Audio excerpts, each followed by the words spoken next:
He is the owner and welcome to the land of Kalimpong. আমি এই মুহূর্তে আপনাকে একটা দুর্দান্ত জায়গা ইন্ট্রোডিউস করছি, যেখানে নর্থ বেঙ্গলের কালিম্পংয়ের যদি আপনি জায়গা কিনতে চান তাহলে সেক্ষেত্রে অত্যন্ত ভালো সুযোগ রয়েছে।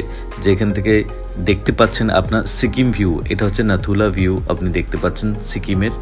এই প্রপার্টি থেকে আপনি চাইলেও এটাকে প্লটিং করে বিক্রি করতে পারেন, আপনি চাইলে এখানে কনস্ট্রাকশন করতে পারেন, সেক্ষেত্রেও আপনি এইভাবে এটাকে বিজনেস করতে পারেন এবং এখানে গাড়িও কিন্তু ঢুকে যাবে। দুর্দান্ত একটা ভিউ, একদম চারিদিকে সবুজে ঘেরা এরকম একটা জায়গার দাম রয়েছে 2 লাখ টাকা প্রত্যেক ডেসিমেলে। Please contact us for more details.